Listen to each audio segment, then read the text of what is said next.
मंगलमय मंगल करण वीतराग विज्ञान। नमो ताहि जात भय अरहंतादि महान। करि मंगल करि हो महा ग्रंथ करण को कार। जात मिलय समाज सब पावे निज पद राज।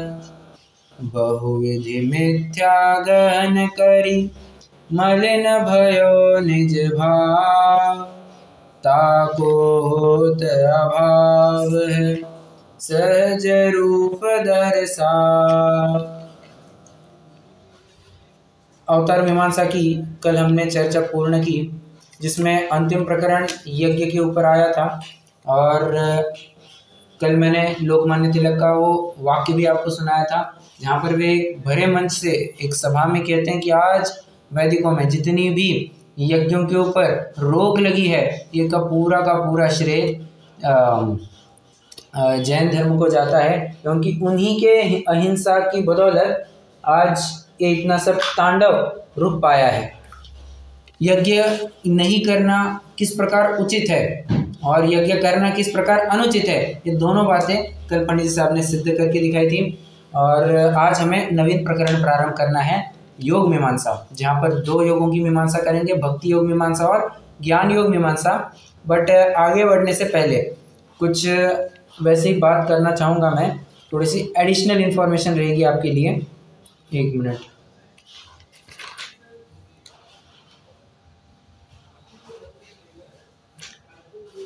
ये 24 अवतारों में एक वामन अवतार बताया है।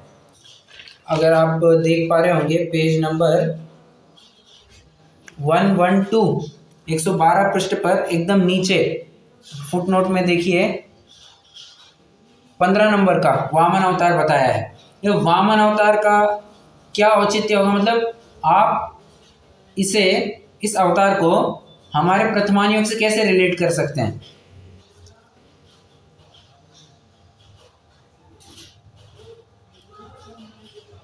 वामन अवतार विष्णु कुमार मुनि ने वामन अवतार बराबर, बहुत बढ़िया। ये वामन अवतार और कुछ नहीं, ये विष्णु कुमार, देखो ना, और ये विष्णु के अवतार कहते हैं, और विष्णु का अवतार ही तो है विष्णु कुमार। विष्णु मतलब विष्णु कुमार, और क्या है, ठीक है। बात कहने की इतनी सी है कि इन्होंने यह अपने ही कथा एक तरह से कॉपी कर ली है। विष्णु अवतार, विष्णु का अवतार दिखाया है, क्योंकि वो विष्णु नहीं, वो विष्णु कुमार है, जो हमारे भावलिंगी संत थे। बस उनको राग उत्पन्न हुआ तो उनकी दीक्षा छेद हो गई और उनको फिर से उनका गुणस्थान उतर गया। उन्होंने ये वामन अवतार का, जो वामन अवतार मतलब बौने का भेष धारण करके उन्होंने अपना काम किया और फिर पुनर्दीक्षित होकर के मोक्ष को गए थे, ऐसा वो कंसेप्ट है। और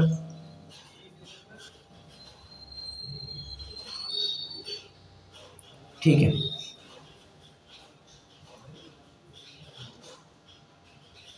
ये मत्स्य अवतार की जरा बात करता हूं मैं। मत्स्य अवतार की क्या बात होगी, कहते हैं जब भी, ये मत्स्य अवतार कौन सा है, 10वें नंबर का। कहते हैं जब भी इस भूतल पर बहुत बाढ़ सदृश स्थिति हो जाएगी, पानी पानी, हर सर्वत्र पानी पानी हो जाएगा, तो मछली का अवतार धारण करके ये पानी पी लेंगे और फिर जितना भी बाढ़ सदृश स्थिति होगी उसको कम कर देंगे। इतने से के लिए वो मत्स्य का अवतार धारण करेंगे। सो भी बात युक्त लगती है नहीं, ठीक है। और कपिल यज्ञ, ठीक है। ऋषभ अवतार की तो बात अपन कर ही चुके हैं पहले। चलिए, अवतार मीमांसा अपन कंप्लीट कर चुके हैं, अभी अपन योग मीमांसा की तरफ जाते हैं। योग मीमांसा में सबसे पहले भक्ति योग मीमांसा की बात करेंगे। देखो, पहले मैं थोड़ा आपको कंसेप्ट समझाऊं, फिर हम आगे बढ़ेंगे। भक्ति योग मीमांसा में भी 2 प्रकार की भक्तियां वे मानते हैं, एक सगुण भक्ति और एक निर्गुण भक्ति। क्या कहा, आप लगे तो थोड़ा सा हाथों हाथ चार्ट बनाइए। चलिए, नया हेडिंग लिखिए, भक्ति योग मीमांसा। नया हेडिंग लिखिए, भक्ति योग मीमांसा। भक्ति योग मीमांसा के आपको 2 ब्रांचेस करने हैं, 2 ब्रांचेस कीजिए, सगुण भक्ति और निर्गुण भक्ति। एक तरफ सगुण भक्ति, दूसरी तरफ निर्गुण भक्ति।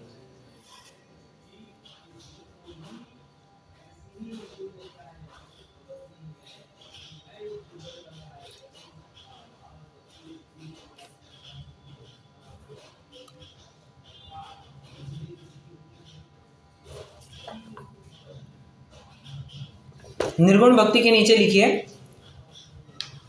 अभाव रूप नास्ति रूप भक्ति करना। अभाव रूप या नास्ति रूप भक्ति करना। ब्रैकेट में लिखिए निराकार, निरंजन इत्यादि।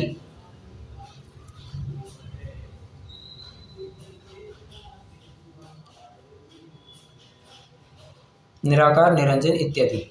और ये पहला पॉइंट हो गया निर्गुण भक्ति के नीचे। और दूसरा पॉइंट लिखिए असंभवी विशेषण। असंभवी विशेषण, अधम उद्धारक, ब्रैकेट में लिखिए अधम उद्धारक इत्यादि।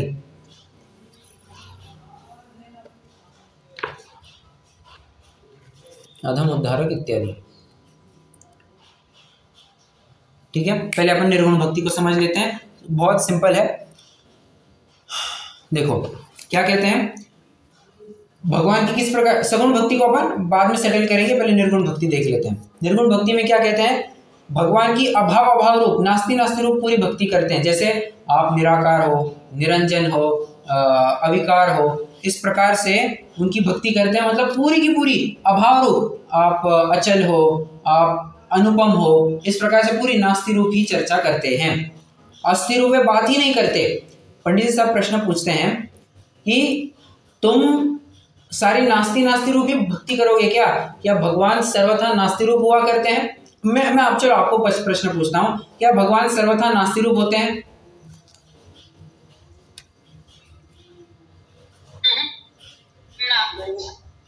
तो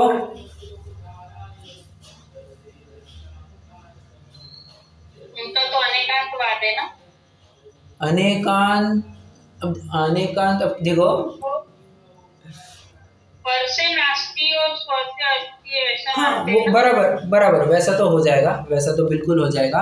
अनेकांत वो मतलब अनेकांत स्वरूप आप कथन कर सकते हैं। फिर बात ऐसी है कि भगवान का अब बराबर जा रहे हैं, भगवान का स्वरूप या भगवान ये सर्वथा नास्ति रूप नहीं होते, स्यात् नास्ति रूप होते हैं। मतलब स्यात् अस्थि रूप भी होते हैं, कथनचित अस्थि रूप भी होते हैं। उनका स्वरूप अस्थि रूप से भी बताया जाएगा। कैसे? केवल ज्ञान स्वरूपी है, और क्या केवल दर्शन स्वरूपी है, अनंत चतुष्टय से युक्त है। इस प्रकार से हम उनका स्वरूप बता सकते हैं। कहने की बात इतनी है, सर्वथा नास्ति रूप भी नहीं है और सर्वथा अस्थि रूप भी नहीं है। मतलब आप ऐसे कह सकते हैं कि ज्ञानावरण का अभाव किया है और केवल ज्ञान को प्रकट किया है। अस्थि नास्ति दोनों बातें आ जाएंगी, ठीक है। परंतु भक्ति योग वाले क्या कहते हैं, निर्गुण भक्ति वाले, वे सिर्फ नास्ति रूप ही भगवान का स्वरूप कहते जाते हैं। निराकार हो, निरंजन हो, सब कहते हैं बाबा भगवान का स्वरूप अस्थि रूप भी है, तुम अस्थि रूप मानते ही नहीं हो। और देखो मैं आपको कहूं, कोई आपको पूछे कि अब मैं कैसे कहूं,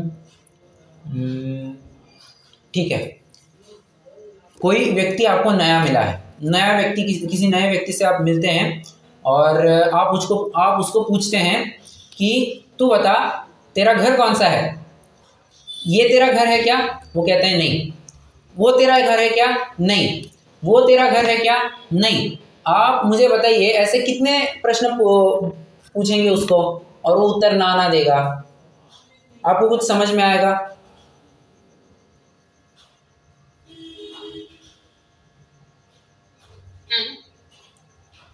तो सॉल्यूशन क्या है इसमें?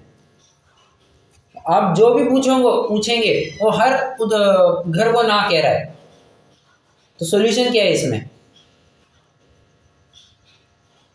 कुछ सॉल्यूशन नहीं निकलेगा। अरे सॉल्यूशन कैसे नहीं निकलेगा? उसको उसको बताओगा ना अपना घर। हाँ बराबर बराबर, उसको कहेंगे भाई तू तेरा घर बता, तेरा घर कौन सा नहीं है ये मत बता, तेरा घर पता चल गया तो बाकी सारे तेरे घर नहीं है, ये हमको अपने आप पता चल जाएगा। बस ऐसी भी कुछ बात है, बाकी का घर तेरे नहीं है और ये वाला विशिष्ट तेरा घर है, दोनों बातें हो गई। भगवान का भी स्वरूप ऐसे ही कुछ समझना है, भगवान सर्वथा नास्ति रूप नहीं है, अस्थि रूप भी तुम कुछ बात करोगे तो भगवान का स्वरूप समझ में आएगा, ठीक है।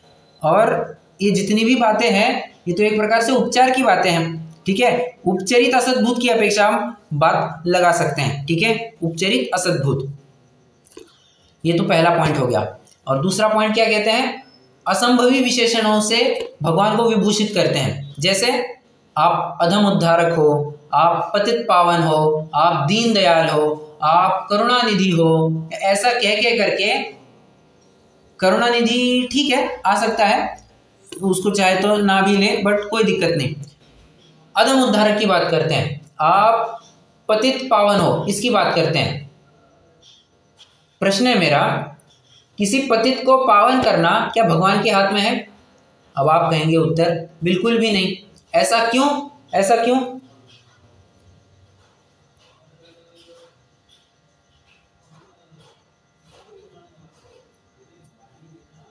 थोड़ा सा एक्टिव रहिए।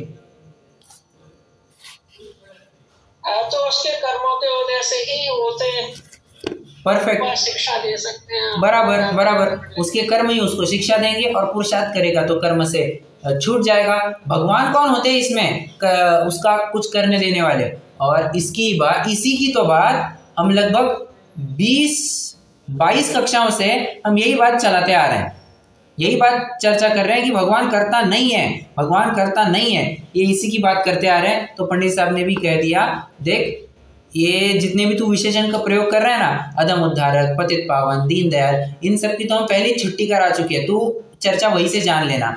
और जो तू अभाव रूप नास्ति रूप भक्ति करता है तो उसका भी खंडन हमने यहाँ पर कर दिया। तुमने अस्थि स्वरूप तो कुछ माना ही नहीं, तो यहाँ पर भी मतलब ये भी क्या हो गया, तुमने एकांत कर लिया। अब कोमल जी आपका पॉइंट आएगा, अब आपने अनेकांत तो माना ही नहीं, आप एकांत कर बैठे, नास्तिक का अस्थि रूप तो आपने माना ही नहीं, तो अनेकांत की सिद्धि कैसे होगी।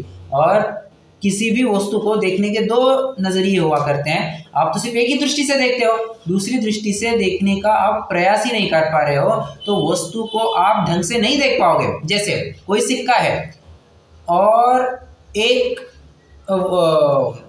दिशा को, एक साइड को देख करके कोई कहता है नहीं ये छापा ही है, ये कांटे को सिर्फ छापा होता है, सिर्फ छापा होता है। अरे तू एक साइड से देख रहे, तेरे को सिर्फ छापा दिख रहा है, तू कॉइन घुमा करके देख, या तू खुद घूम जा और दूसरी साइड देख ले, तुझे कांटा भी दिखेगा ही दिखेगा। मतलब प्रत्येक सिक्के के दो पहलू होते हैं, छापा भी होता है, कांटा भी होता है। तुम सिर्फ एक ही दृष्टि से देखोगे, तुम्हें एक ही वस्तु दिखाई देगी, जो कि वस्तु का यथार्थ निर्णय करने में बिल्कुल भी कार्यकारी नहीं होता है, बिल्कुल भी नहीं होता है। अब देखिए ना, जब भी न्यायालय में कोई केस चलती है, जज सिर्फ एक ही पक्ष को सुन करके सुनवाई देता है या दोनों पक्षों को सुनता है?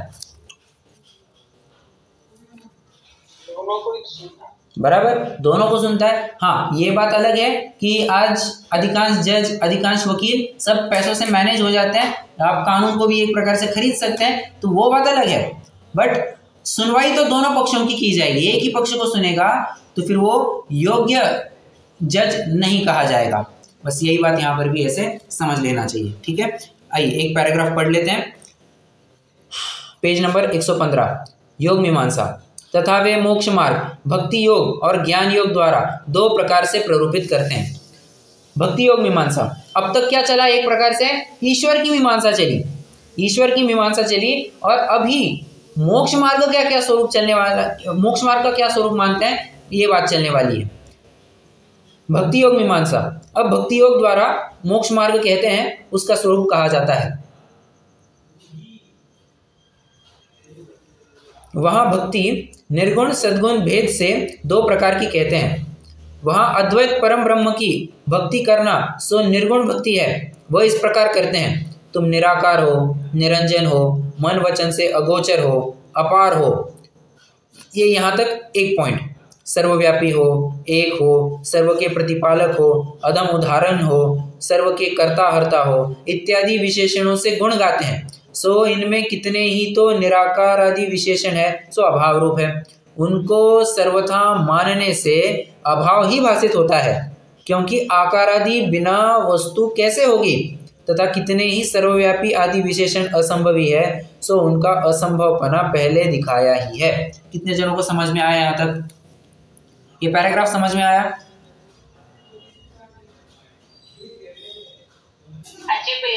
ओके।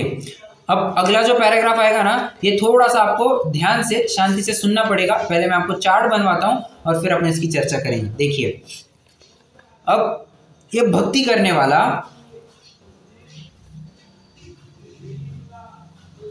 पहले तो अपन ये देख लेते, एक लिखिए, ये पॉइंट लिखिए, पॉइंट नंबर 2 लिखिए। ऊपर का जो चार्ट है वो पॉइंट नंबर 1, अब पॉइंट नंबर 2 लिखिए।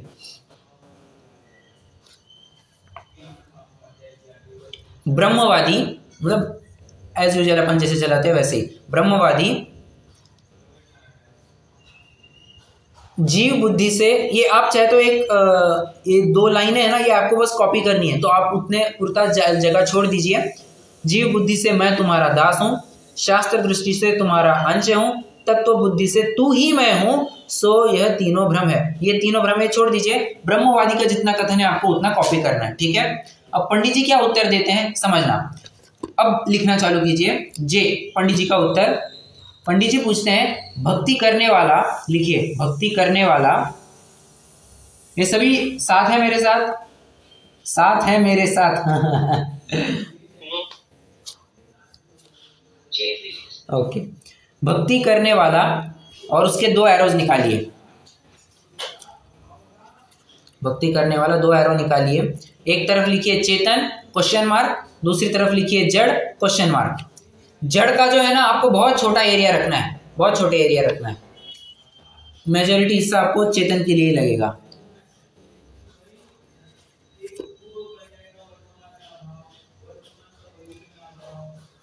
मतलब पूछते हैं, प्रश्न पूछते हैं पंडित जी। अच्छा चलो लिख लेते हैं, पहले लिख लेते हैं। चेतन के फिर से आपको 2 एरोज निकालने हैं। चेतना एक तरफ लिखिए, चेतना ब्रह्म की क्वेश्चन मार्क, दूसरी तरफ लिखिए इसी की क्वेश्चन मार्क।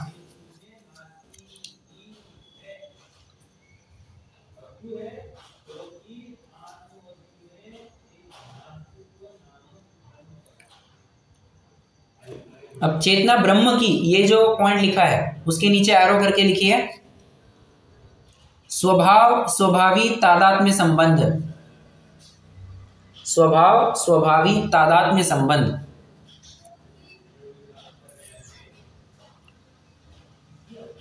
होता है, ऐसा लिखिए, स्वभाव स्वभावी तादात्म्य संबंध होता है। उसके नीचे एरो करके लिखिए दास स्वामी का संबंध कैसे, दास स्वामी का संबंध कैसे कहेंगे, अर्थात संभव नहीं है, दास स्वामी का संबंध संभव नहीं है।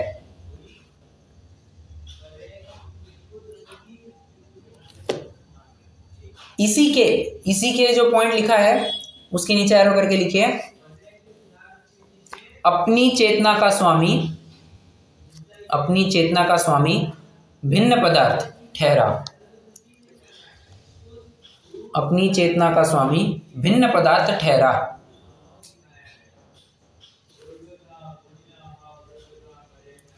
उसके फिर 2 एरो निकालिए वहां से।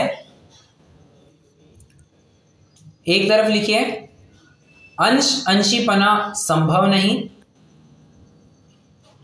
अंश अंशीपना संभव नहीं, ब्रैकेट में लिखिए, ब्रैकेट में लिखिए क्योंकि अंश अंशी अभिन्न होते हैं, अंश अंशीपना संभव नहीं क्योंकि अंश अंशी अभिन्न होते हैं।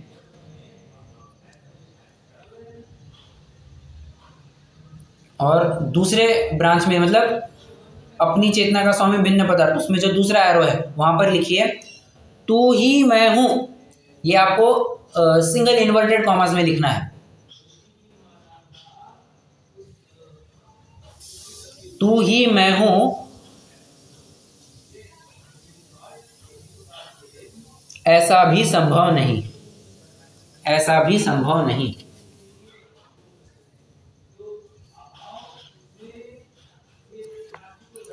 क्योंकि ब्रैकेट में लिखिए, क्योंकि एक ही पदार्थ में अपनत्व और परत्व संभव नहीं।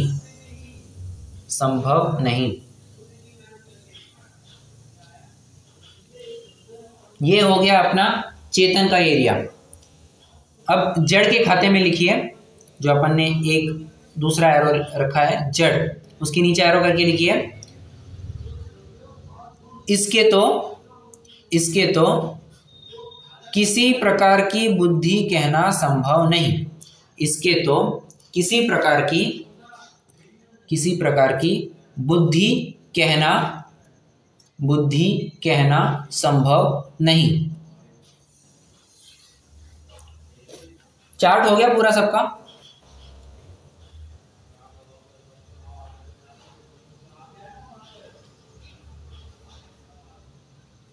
हाँ जी। ओके, चलो गुड। अब देखो इसका थोड़ा सा स्पष्टीकरण करते हैं। ब्रह्मवादी क्या कह रहा है? ब्रह्मवादी कहता है, वो तीन बुद्धियां सामने रखता है। वो कहता है जीव बुद्धि से मैं तुम्हारा दास हूं, एक, शास्त्र दृष्टि से तुम्हारा अंश हूं, दो, और तत्व बुद्धि से तू ही मैं हूं। ऐसी तीन बातें कहता है। तो पंडित जी साहब उसको आड़े हाथ लेते हैं। अच्छा तू बता, ये जो तू भक्ति कर रहा है, ये भक्ति कर रहा है, सो भक्ति करने वाला चेतन है या जड़ है?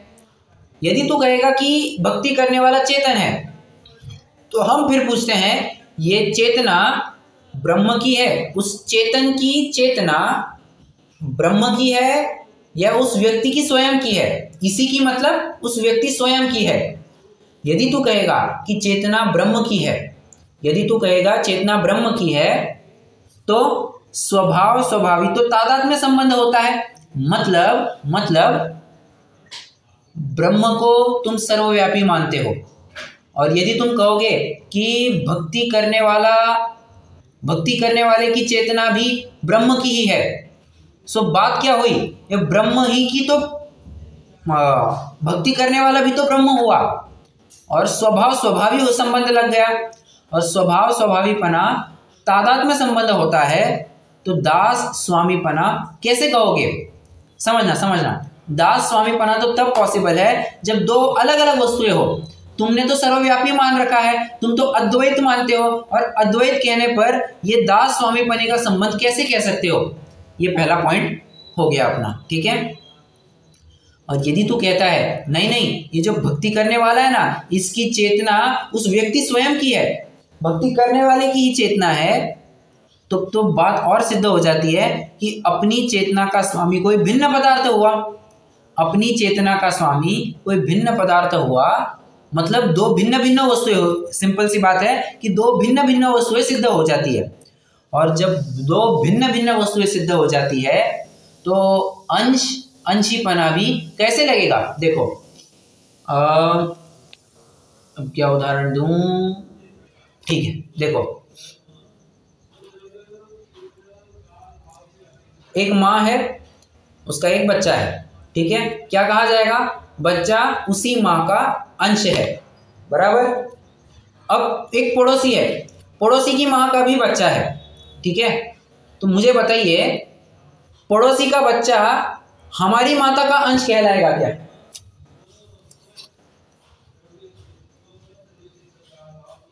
ना।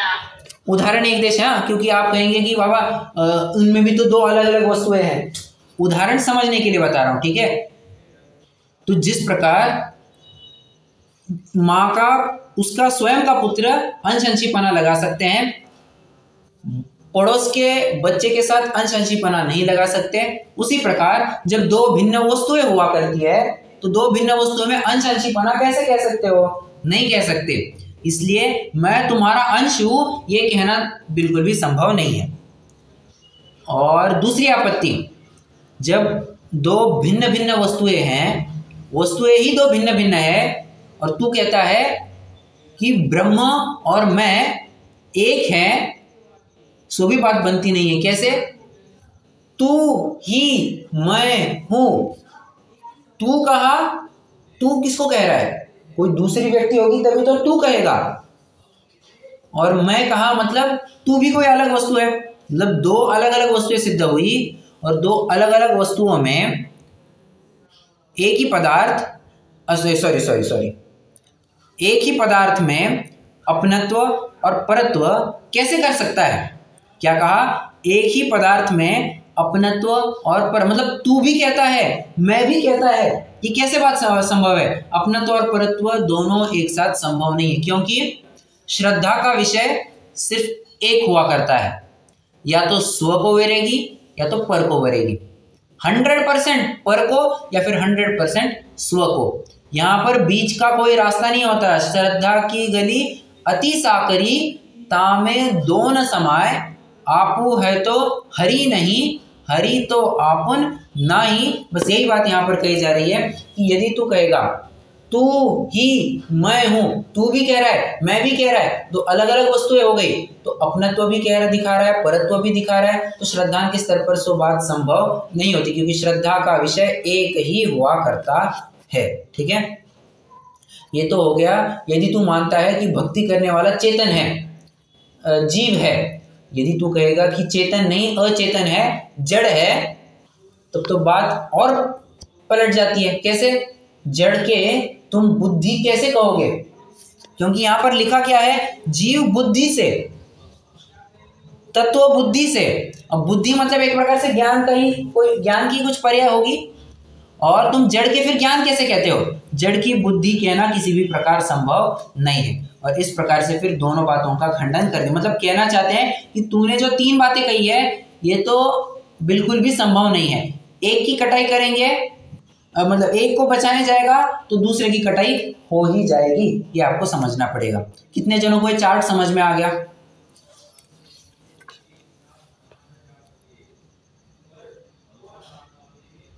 ये इंपॉर्टेंट है, ये बहुत इंपॉर्टेंट है। अगर इसमें से क्वेश्चन आ गया तो थोड़ी दिक्कत हो जाएगी। दिक्कत होनी तो नहीं चाहिए, क्योंकि देखो मैं एक और बात वैसे बता दूं, पांचवें अधिकार का आपको कोई क्वेश्चन आ जाए, आपको सिर्फ वहां पर चार्ट बना करके आना है, आपको बिल्कुल भी डिटेलिंग नहीं लिखनी है कि ये है फिर इसके बाद ये किया, मतलब आपको सेंटेंसेस में नहीं लिखना है।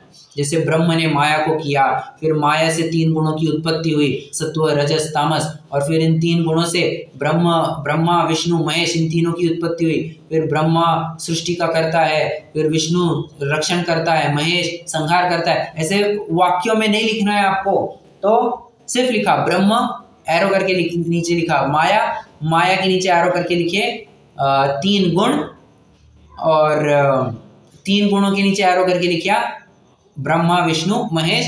ब्रह्मा का स्वरूप लिख दिया सृष्टिकर्तापना, विष्णु का लिख दिया रक्षणत्व, महेश का लिख दिया संहारत्व।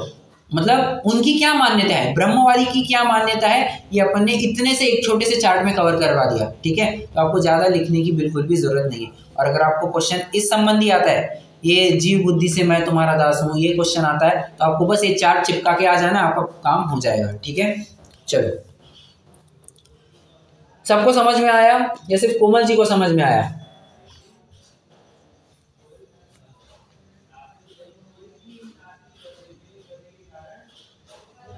आया समझ में,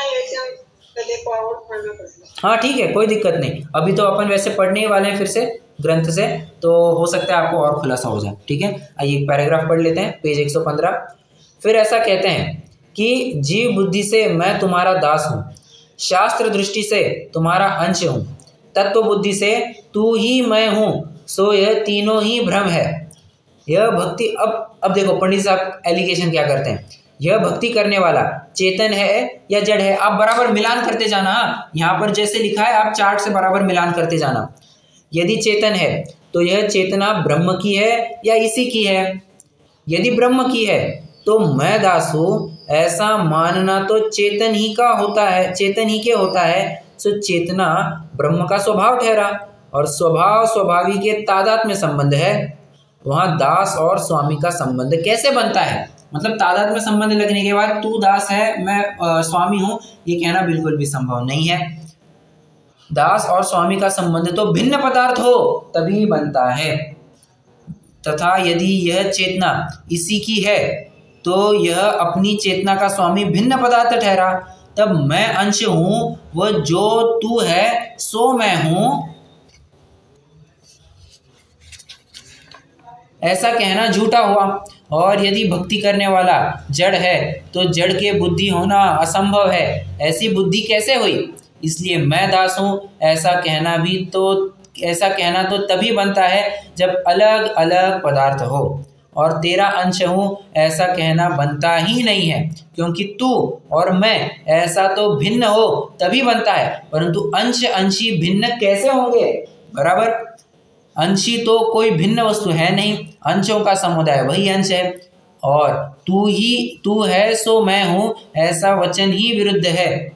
एक पदार्थ में अपनत्व भी माने और उसे पर भी माने, सो कैसे संभव है? इसलिए भ्रम छोड़कर निर्णय करना। ठीक है, ये अपन ने एक चार्ट में पूरा कवर कर दिया। अब थोड़ा सा आगे बढ़ते हैं।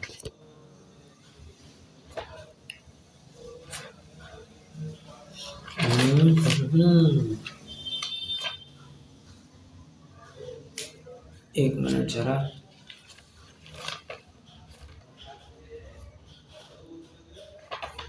देखो अब अगला पॉइंट आपको सिर्फ इतना लिखना है। चलो मैं लिखवाना क्या है मैं आपको बाद में बताता हूँ, पहले अपन कवर कर लेते हैं। क्या कहते हैं? कई सारे जगह पर नामादिक का जपना कहते हैं। क्या कहते हैं? नामादिक का जपना कहते हैं, परंतु पंडित साहब कहते हैं अगर तू नाम आदि को जपता है इससे क्या फायदा होगा? इससे क्या फायदा होगा? क्योंकि नाम जपने मात्र से कोई काम बिल्कुल नहीं होता है, सिर्फ पढ़ते जा रहा है। समझना, उसको एक बात समझना, जब भी कोई तेज रफ्तार से कोई छंद आदि का पाठ करता है तो समझ लेना चाहिए उसको याद तो है, उसको भाव भाषण नहीं हो रहा है। क्या कहा उसको? और ये मेरे साथ भी होता है, मैं सुबह थोड़ा कंठपाठ करता हूँ, तो जब भी कभी, अब कई सारे याद होते हैं छंद, तो छंद याद होते हैं, जब बोलने लगता हूँ तो एक प्रकार से टेप चालू हो जाता है, और अपन को पता है इस छंद के बाद ये छंद आने वाला है, तो अपन फ्लो में चलते जाते हैं, परंतु विकल्प कहीं और ही उलझता है। अगर ऐसा करते हैं तो फिर उसका फायदा बिल्कुल भी नहीं होगा। एक छंद आता है, माला तो कर में फिरे, जीभ फिरे मुख माही, मनवा फिरे बाजार में, यह तो सुमिरन नाई। क्या कहा?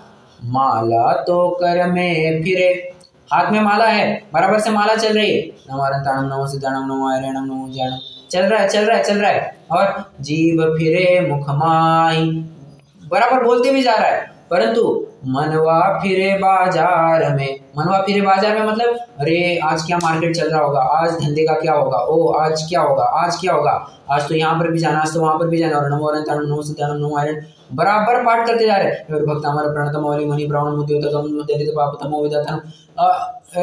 रफ्तार से चालू होता है। नो, इसका बिल्कुल भी तुमको फल नहीं लगेगा। ठीक है, बिल्कुल भी फल नहीं लगेगा तुमको, और फिर वेस्ट ऑफ टाइम है वो।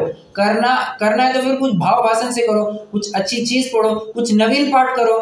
देखो एक बात है, जब भी कोई नवीन पाठ करते हैं ना तो जीव थोड़ा सा उपयोग दे करके उसको पढ़ने की कोशिश करता है। क्यों? नवीन जब पढ़ता है तब अक्षर नवीन होते हैं, और अक्षर नवीन होने से लयबद्ध पद्धति से पढ़ने के लिए हमको बहुत उपयोग से पढ़ना पड़ता है, तभी जाकर के लय वगैरह जमती है और अक्षर आदि भी मिल पाते हैं। यदि वही रिपीट आप पढ़ेंगे तो आपको फ्लो बैठ जाता है, और फिर आपको एक पॉइंट ऑफ टाइम के बाद भाव भाषण होना बंद हो जाता है। उसको टेप रिकॉर्डर चालू नमः समय सारा यह स्वानुभूति चकासते चालू हो जाता है। ऐसा नहीं करना है। ठीक है, आपको भाव भाषण हो उस हिसाब से ही आपको छंद पाठ आदि जो कुछ भी करना है वैसे करना चाहिए। बिना मतलब सिर्फ पढ़ते जाना, इससे आपको रत्ती पाई फल नहीं मिला, कुछ भी फल नहीं मिला। It's mere waste of time. Time pass ही है, मैं यही कह रहा हूँ। मतलब जिनवाणी पढ़ रहे, बट जिनवाणी पढ़ना भी एक तरह से टाइम पास ही हो जाएगा और इसका कोई पुण्य बंध नहीं होता है, ठीक है। वरन आप कुछ ऐसी चीज पढ़ो जिससे आपको भाव भाषण हो, तो आपको भले ही कुछ याद ना हो, परंतु कुछ ना आपके परिणाम मंद होने से आपको उस अनुसार फल मिल जाएगा, आपको विशेष फल वहां पर लगेगा, ठीक है। तो मैं तो छंद क्या कह रहा था, माला तो कर में फिरे, जीभ फिरे मुख माही, मनवा फिरे बाजार में, यह तो सुमिरन नाई। ये स्मरण थोड़ी ना हो गया, ये तो तुम बस जिस प्रकार टेप रिकॉर्डर चालू हो गया उस तरह से बोलते जा रहे हो, तो ये युक्त नहीं है। तो क्या है, क्या, माला फेरत जुग गया, भयान मन का भयान आत्म फेर, कर का मन का छाड़ के, मन का फेर। क्या कहा, कर का मन का, कर का मतलब हाथ का जो मन का है, हाथ की जो मणि है, माला के जो मणि है वो वाला मन का, उसको छाड़ के, उसको छोड़ो, और मन का फेर, मन के मन में ही तू उसका भाव भाषण कर, उसका चिंतन कर, तुझे विशेष लाभ होगा, ऐसा यहाँ पर कहा गया है, ठीक है। और मैं फिर से एक बार छंद दोहराता हूँ, माला तो कर में, अब आपको अर्थ से थोड़ा विचार करना। माला तो कर में फिरे, जीभ फिरे मुख माही, मनवा फिरे बाजार में, यह तो सुमिरन ना, सुमिरन स्मरण। माला फेरत जुग गया, भयान आत्म फेर, कर का मन का छाड़ के, मन का फेर, ठीक है। अपने मन में स्वरूप का, उसमें तुम स्वरूप का चिंतन करो, तुम्हें बराबर फल की प्राप्ति हो जाएगी, ठीक है। ये सेम प्रकरण श्वेतांबर मत का खंडन जब चलेगा तब भी हम यहाँ पर देखने वाले हैं। श्वेतांबर मत के खंडन में भी आपको लगभग सेम प्रकरण मिलेगा ही मिलेगा। तो आप चाहे तो वैसे एक रेफरेंस भी लिख सकते हैं, श्वेतांबर मत का खंडन, वहां पर भी आप देख सकते हैं। और पंडित साहब एक बात कहते हैं, सिर्फ नाम जपने से क्या होता है, नाम जपने से क्या होता है, तुम्हें तो स्वरूप पता होना चाहिए। तुम्हें स्वरूप ही पता नहीं है और तुम नाम लिए जा रहे हो, सो तुम किसकी भक्ति कर रहे हो ये थोड़ी पता है। तुम तो अंधे भगत हो गए, तुम अंधे भगत हो गए, तुम किसकी भक्ति कर रहे हो तुम्हें ये पता नहीं है, सो तुम्हारी भक्ति में कोई दम नहीं है, ठीक है।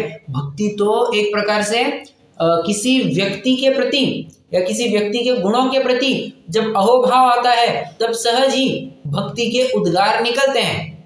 तुम्हें पता ना, तुम्हें व्यक्ति पता है ना व्यक्ति के गुणों का परिचय है, और तुम बोलते जा रहे हो, ये भक्ति थोड़ी ना हुई तुम्हारी, ये भक्ति नहीं है, ये तुम्हारा टेप रिकॉर्डर चल रहा है, एज गुड एज दैट, ठीक है। आइए एक पैराग्राफ पढ़ लेते हैं, आप चाहे तो नोट कर सकते हैं। नाम जपने से कुछ सिद्धि नहीं है, स्वरूप पता होना चाहिए।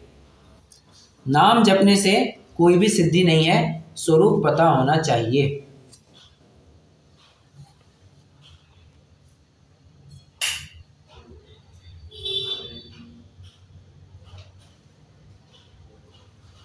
हो गया।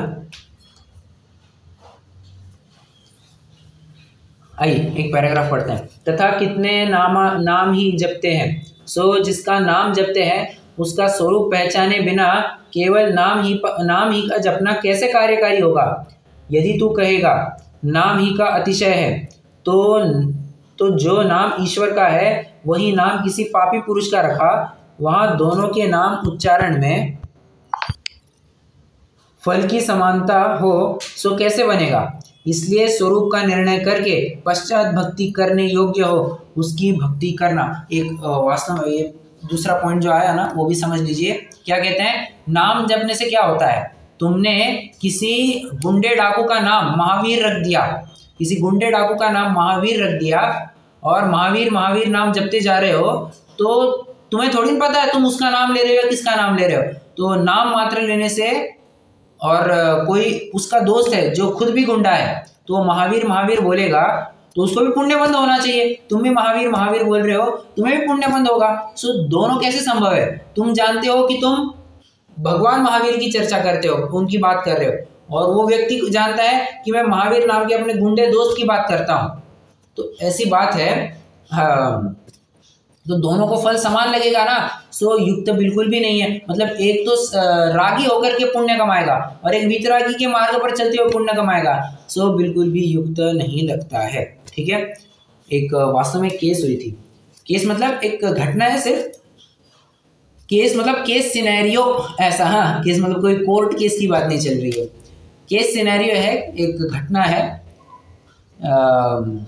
किसी एक व्यक्ति ने ये कहा कि मैंने अपने लड़के का नाम भी पार्श्वनाथ रखा है ताकि मरते वक्त मैं बच्चे का नाम लूंगा तो कम से कम भगवान का नाम तो मेरी जुबान पर बना रहेगा, इससे मुझे पाप बंद तो नहीं होगा। हाँ, विद्वान ने कहा कि दादाजी आपको किसने कहा, कैसे आप इस भ्रम में पड़ गए कि पार्श्वनाथ ये नाम लेने से आपके सारे संकट दूर हो जाएंगे। ये बिल्कुल भी संभव नहीं। और किस पार्श्वनाथ को? तुम्हारे पुत्र पार्श्वनाथ को याद करके बिल्कुल भी नहीं होगा। भगवान पार्श्वनाथ को याद करोगे, उनके स्वरूप का स्मरण करोगे, उनको याद करोगे तो बराबर से तुम्हें सातिशय पुण्य बंधेगा। हो सकता है तुम्हारे पाप का उदय कम हो जाए, परंतु पार्श्वनाथ का नाम ले लेने से भी कोई काम नहीं होगा। ठीक है। इस प्रकार निर्गुण भक्ति का स्वरूप बतलाया है। ठीक है। अब ये जो सगुण भक्ति है, सगुण भक्ति की चर्चा अपन कल से प्रारंभ करेंगे। अभी के लिए कोई प्रश्न हो तो पूछ सकते हैं।